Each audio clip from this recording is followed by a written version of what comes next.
Hello les petits amis, j'espère que tout le monde va bien en ce week-end plutôt pluvieux pour moi en tout cas. Pour continuer un peu de meilleure humeur ce dernier, je vais vous parler aujourd'hui d'un Transformers Titans Return et plus précisément donc de notre voyageur Broadside et de son Titan Master Blunderbuss issu de la de la vague 4 donc qui est sorti tout récemment. J'ai eu l'occasion donc de jouer un petit peu avec, de me donner un avis objectif du personnage. Voilà, je peux déjà d'ores et déjà du moins vous dire que par rapport au G1 qui était sorti en 86, cet hommage est quand même plutôt très satisfaisant parce que dans celui de 86 je ne l'ai pas. Pour la simple et unique raison qu'il fait partie de ces Transformers que je trouvais vraiment pas terrible visuellement. Il était même surnommé à l'époque par les Américains la brique, à juste titre, de par sa forme à l'origine du moins. Le travail effectué aujourd'hui est quand même très très bien réalisé, l'hommage est très poussé. On retrouve tout à fait le broadside des comics ou du cartoon, donc pour ce côté-là, vraiment, voilà, c'est vraiment sympa. Alors que dire de ce personnage broadside? Donc pour ceux qui ne le connaissent pas, donc il s'agit, comme je vous le disais tout à l'heure, donc d'un triple changer, là, qui fait partie de la team des Wakers. Alors ce personnage est assez atypique parce que dans ses transformations, donc dans ces deux modes alternatifs, donc il a un mode alternatif qui est un mode jet. Alors que à la base Broadside est acrophobe, donc il n'aime pas l'altitude, et il a également donc un autre mode alternatif qui est un mode porte-avions. Et là, même chose, Broadside déteste l'eau et déteste encore plus se mouiller. Donc voilà, donc ça c'est vraiment ce qui caractérise le personnage, c'est qu'il est un petit peu maudit quoi, parce qu'il a des transformations qui ne correspondent pas du tout à son tempérament et qui font même plutôt, on va dire, partie de ses phobies principales. Voilà, donc trêve de blabla, hein, on a fait un petit peu le tour du personnage, on pourrait en dire un petit peu plus, mais bon, après, il y a Google qui peut aider pour ceux qui ne le connaissent pas. Voilà, nous ce qui nous intéresse aujourd'hui, c'est le jouet. Donc, sans plus tarder, je laisse la place au grand barbu qui va vous présenter ce petit pépère. Voilà, quant à moi, je vous dis peut-être rendez-vous à tout à l'heure, sinon, plein de gros bisous les amis, allez, tchuss. Voilà, comme vous le disait mon mini-moi, je vais vous parler aujourd'hui du Transformer Titans Return Broadside et de son Titan Master Blunderbuss. Voilà, une petite mise au point, ce sera mieux. Donc voilà un petit peu pour ce qui est du packaging, hein, traditionnel des Generations, donc Generations, Combiner Wars, Titan Returns, hein, le schéma couleur est toujours le même. Donc on retrouve toujours l'artwork en façade, donc avec le visage de Broadside. Sur le côté, donc le logo Decepticon, donc ça c'est un petit peu aléatoire, je pense, hein, parce que bon là, c'est quand même un Autobots. Sur l'autre tranche latérale, nous avons un artwork un peu plus détaillé sur le personnage. Et puis sur le dos de la boîte, donc nous avons une photo qui représente les trois modes de notre ami Broadside, donc à savoir le mode robot, le mode porte-avions et puis le mode jet. Voilà, et nous avons également donc ici quelques Autobots, donc le Sky Shadow dont j'ai eu l'occasion de vous parler la semaine dernière, donc le Decepticon. Nous avons également Megatron et Perceptor dans les Deluxe. Voilà, donc on a également une petite bio ici sur Broadside qui nous donne les renseignements suivants. Donc les Autobots s'unissent aux maîtres Titans pour freiner l'ascension des Decepticons. Ainsi, Blunderbuss donne à Broadside la capacité de changer temporairement sa masse pour devenir un énorme géant. Waouh, super traduction. Voilà un petit peu, donc on a fait le tour de la boîte. En termes de contenu, donc nous retrouvons toujours notre petite notice pour nous expliquer un petit peu les étapes à suivre pour passer d'un mode à l'autre. Nous avons toujours, comme tous les Titans Return et autres Generations, la petite carte collector avec un artwork plutôt très réussi du personnage. Voilà, aussi badass que le jouet, hein, donc très très ressemblant au jouet.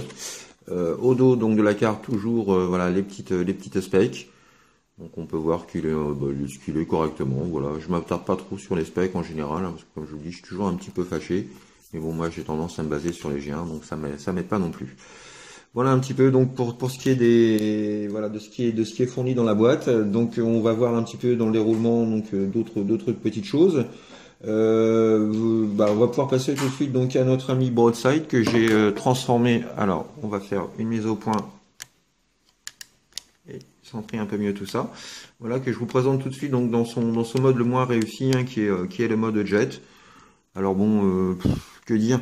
Bah oui, que dire? C'est pas le mode le plus réussi tout simplement. Alors c'est vrai que moi j'aime bien, voilà, j'aime bien le devant. Donc toute cette partie-là qui nous fait vraiment penser au jet. On retrouve au jet, on retrouve le cockpit, voilà, l'avant, le nez, les petites ailes ici sur le côté avec des stickers. Alors voilà, les petits stickers comme j'aime bien. Donc des peintures et des finitions sympas. On a du translucide ici, ça j'aime bien. Donc le véhicule en lui-même est quand même très chouette, hein. Faut dire ce qui est. Mais alors c'est cette partie-là quoi où bah on savait pas trop quoi foutre des jambes.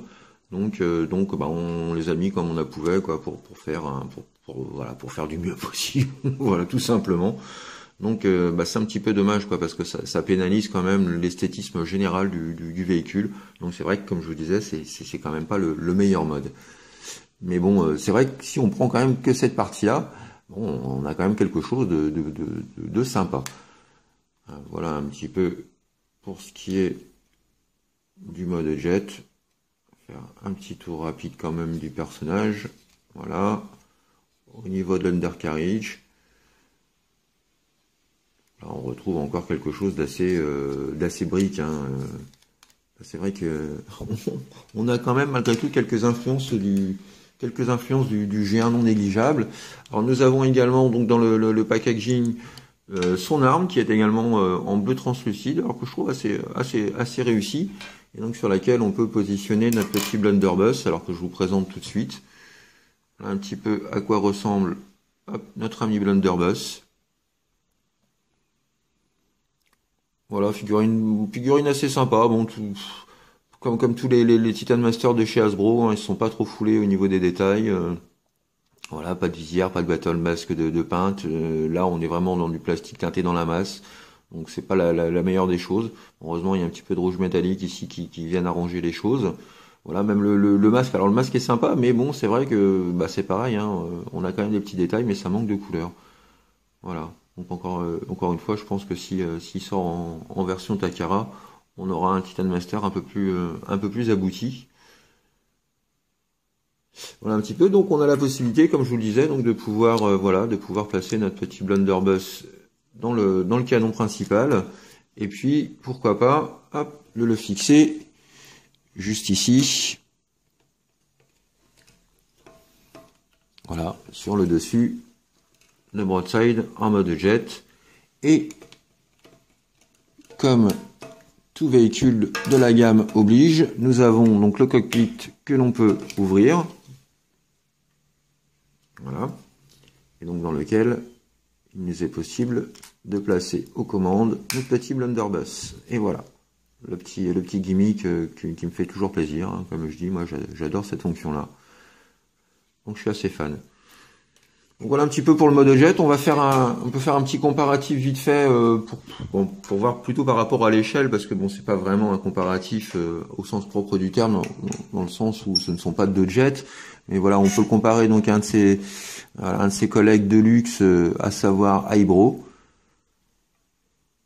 Voilà, donc on a bien l'échelle voyageur, hein, il n'y a pas de souci. Alors, je vais essayer de faire en sorte de pas faire trop grincer les choses. Voilà, donc plutôt sympa, hein. Moi j'aime bien j'aime bien quand même le mode jet. Bon, c'est quand même, comme je le disais, sauvé par le cockpit, hein, qui joue beaucoup effectivement par rapport à la ressemblance. Voilà. Donc après avoir vu le mode de jet, bah, je vais passer à la transformation en mode porte-avions. Voilà, voir un petit peu ce que ça donne. Je trouve que c'est pour moi des deux modes le plus sympathique. Alors donc pour le mode porte-avions, on va commencer par voilà d'éclipser légèrement les bras sur les côtés. On va prendre les jambes, hop, on les déloque comme ceci. Alors nous prenons cette partie-là, ce panneau-ci, nous le rabattons par-dessus, comme ça. Ensuite, vous prenez ces parties-là, alors vous avez une double charnière, donc vous ravancez cette dernière au maximum, comme ceci. Ensuite, vous mettez les bras dans l'alignement. Alors, ensuite, vous prenez les pieds, vous placez ces parties-là comme ceci. Même chose ici. Hop.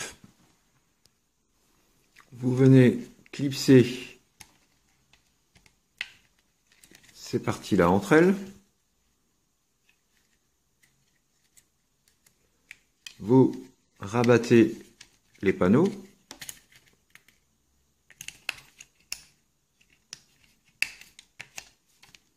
Comme ceci. Et ensuite, vous venez placer voilà, ces petits panneaux-là. Vous les loquez dans les bras. Hop. Voilà. Vous prenez cette partie-là, vous la placez comme ceci.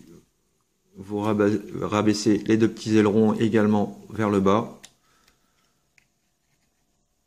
Les petits ailerons rouges, on en fait autant. Ensuite, vous prenez cette pièce-là, vous la positionnez ainsi, et comme ceci. Et voilà, donc là nous avons notre broadside dans sa configuration porte-avions. Alors on peut voir qu'en plus avec l'ajout des stickers, on a quelque chose de super ressemblant. Moi je le trouve vraiment kiffant. Alors j'ai oublié un truc, vous avez également voilà ces petits trains là à sortir de façon à le maintenir en équilibre. Et voilà quoi, le mode bateau est vraiment super par rapport au mode avion. Là, on a quelque chose de vraiment très convaincant. Là on peut s'attarder. Alors en plus on a également un ajout de stickers, hein, donc on a le Shift 36 comme le G1. On retrouve voilà le logo Autobots juste ici. On a la piste de décollage et d'atterrissage hein, pour les avions. Donc vraiment tout est voilà, on a vraiment quelque chose de super bien réalisé tout simplement. Alors c'est vrai que déjà à l'époque dans le G1 le bateau était des deux modes était aussi pour moi le plus réussi. Alors il n'y a pas de compartiment à proprement parler pour placer notre figurine de Blunderbuss.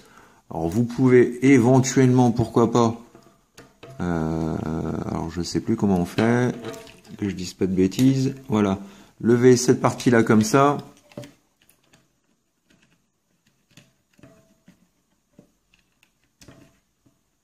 et le mettre comme ceci.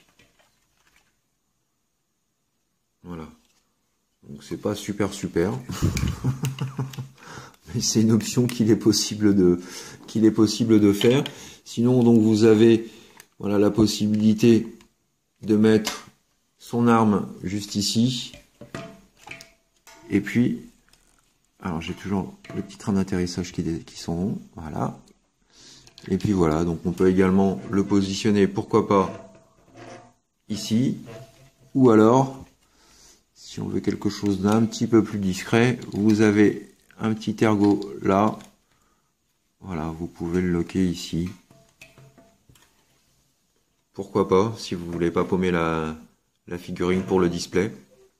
Alors autre chose de super sympa aussi, et donc ça je trouve qu'Hasbro voilà, Hasbro a quand même mis les petits plats dans les grands. Alors on a juste ici, voilà, on a juste ici, vous voyez la team des Aerial Bots, voilà, donc à savoir Superion. Voilà, donc on retrouve toute la team au complet juste ici. Donc c'est pré-peint en blanc, donc il y a déjà on va dire la sous-couche. Donc pour les amateurs, pourquoi pas, de custom, il est toujours possible donc de peindre les petits avions aux couleurs des Aerial Bots. Donc ça c'est plutôt sympa. On a un ergot voilà sous chacun des chacun des petits jets, et les ergots comme vous pouvez le constater, donc voilà, il est possible de fixer des jets sur l'avant, sur les côtés.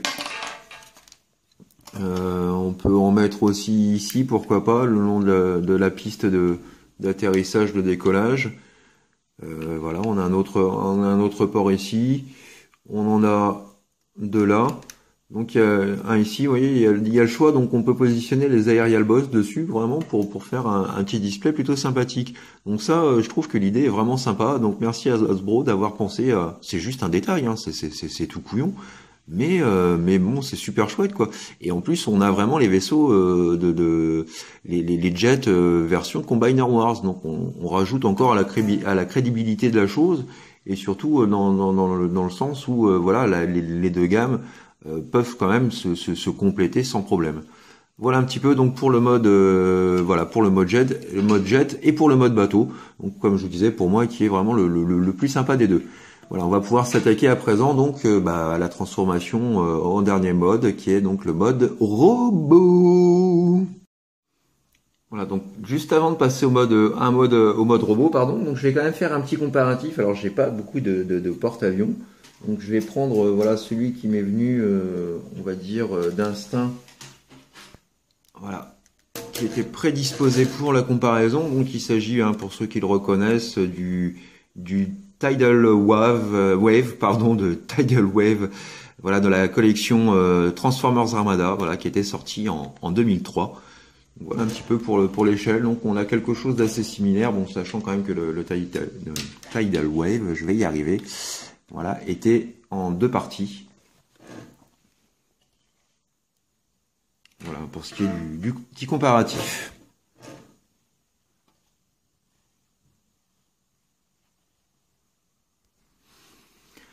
Alors pour la transformation en mode robot, donc nous allons commencer par reprendre, voilà, cette partie-là, la refixer comme ceci, soulevez ces plaques-là, vous prenez celle-ci, vous la rabattez complètement vers l'arrière, hop, vous détachez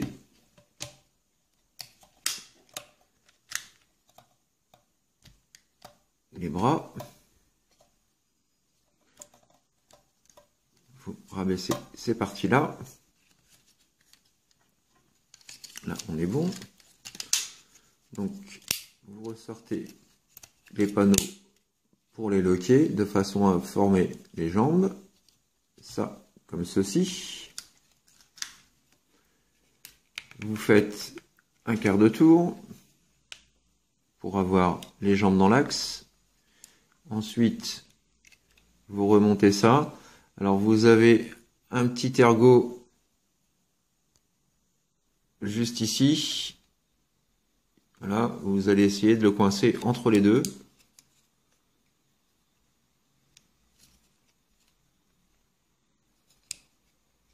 Voilà. Même chose ici.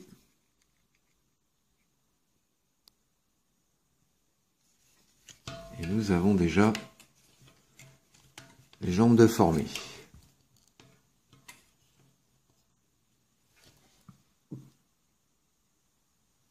Alors ensuite, on va prendre un petit peu de hauteur. Donc vous prenez ces parties-là, vous venez les rabattre vers l'arrière, comme ceci. Vous déloquez les bras des ailes. Voilà.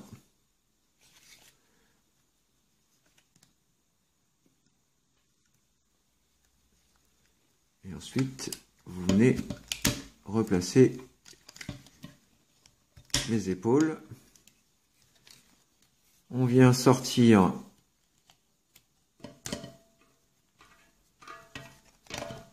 les mimines.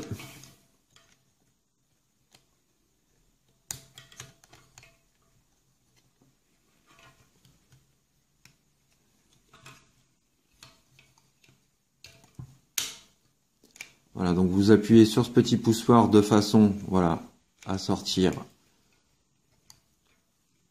ces deux pièces-là. pour avoir un look seeker. Ensuite, vous reprenez Blunderbuss. Voilà, on le transforme en tête. Et hop là, si j'embarque la caméra avec moi, on vient placer le tout. Et voilà, notre ami Broadside, Henkei. Et admirez la bête. Moi, je le trouve absolument réussi. Ouais, il est badass. Il a une super carrure, un super look. Voilà, une chouette réussite. Hein.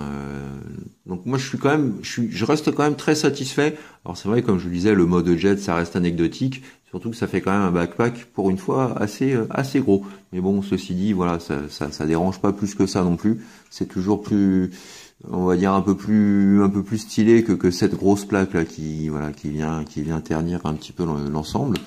Mais sinon voilà, on a quand même quelque chose de plutôt sympa quoi. Le robot est bien fichu.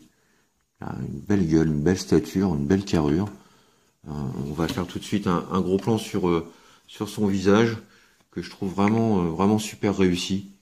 Voilà. On a bien la tronche de Broadside, il n'y a pas à dire.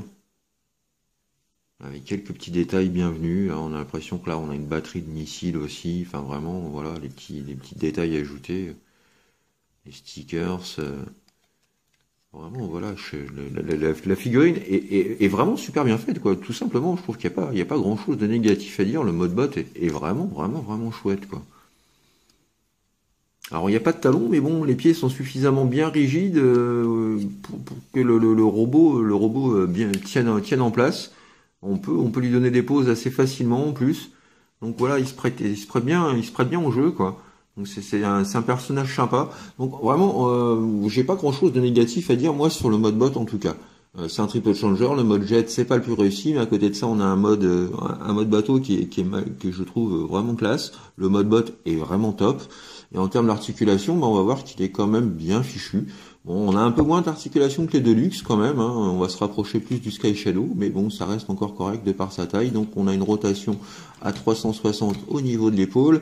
Nous avons la pub d'oeuvre, il n'y a pas de souci. Nous avons donc une rotation également intégrale du coude. La possibilité de plier ce dernier. De par la transformation, il est possible de pouvoir rentrer légèrement le poing. Voilà, pour donner des formes un peu, voilà, des positions un peu différentes. Nous avons la tête aussi, vous voyez, c'est tout le système, hein, c'est pas simplement la tête, c'est tout le système, en fait, qui est articulé. Voilà. Donc on peut pas faire de rotation vraiment à 360, c'est pas possible. Mais bon, on a quand même une amplitude assez satisfaisante pour se faire plaisir. Donc voilà, ça reste honnête. On a donc voilà le grand écart, il n'y a pas de souci. En plus, vous voyez les plastiques tiennent bien, quoi. Il n'y a pas de mollesse du tout. Donc ça c'est un autre petit détail que j'aime bien. Voilà, le grand écart à l'avant-lame, il n'y a pas de problème, il le fait sans broncher. Là c'est pareil. On a une articulation au niveau du genou. On a le pied sur lequel donc il est possible de faire haut-bas. Alors pas de rotation droite-gauche, intérieur, extérieur. Mais voilà quoi, en termes de pose, on peut vraiment faire des trucs sympas. Moi je trouve, je me suis amusé un petit peu avec. Et ouais quoi. C'est vraiment une bonne figurine. Voilà, tout simplement. Voilà. Donc on peut se faire plaisir, on peut lui donner des airs vraiment, voilà, des postures vraiment bien foutues. Donc très plaisant à manipuler, très plaisant à transformer. Pour ça vraiment, voilà, je trouve cette figurine que cette figurine vraiment, voilà, envoie du pâté, tout simplement. Quelques petits points négatifs par-ci par-là, mais bon, mais voilà, dans l'ensemble la figurine est quand même globalement satisfaisante. Voilà. Et quand je dis satisfaisante, c'est gentil parce que quand je revois là le mode bot devant moi, je dis vraiment qu'il a vraiment de la gueule quoi. Voilà. Donc on va faire un petit comparatif avec notre ami Hybro et puis Tidal Wave, voir un petit peu donc ce que ça donne au niveau des échelles. Et voilà, petit comparatif d'échelle entre notre Deluxe Hybro, notre Voyageur Broadside et notre ancien donc Armada Tidal Wave. Régalez-vous. Voilà les petits amis, c'est ainsi que s'achève ma revue Transformers consacrée au plutôt pas mauvais broadside de la gamme Titans Return. J'espère que cette revue vous a donné, pourquoi pas, l'envie de vous procurer ce petit paire que je recommande quand même, hein, parce que voilà, je le trouve quand même vachement bien. Voilà, je vous donne rendez-vous quant à moi très prochainement pour de nouvelles aventures Transformers. Voilà, d'ici là, portez-vous bien, faites ce que vous avez à faire dans l'amour, dans la joie et dans la bonne humeur. Voilà, et puis moi je vous fais plein de gros bisous. Allez, à très bientôt les petits amis, portez-vous bien, bye bye, tchuss. Et sinon, Papitef, comment tu trouves ma nouvelle version 2.0? Hein? J'ai quand même de la gueule. Ah ouais, ça y a pas de doute. T'as de la gueule. T'es mieux fait. T'es plus réussi. T'es mieux fini. T'es plus ressemblant. Mais malgré tout. Malgré tout quoi? Malgré tout. T'as toujours une allure de Rubik's Cube. Les humains. Allez comprendre quelque chose. Rien ma poule. Un casse-tête c'est toujours sympa.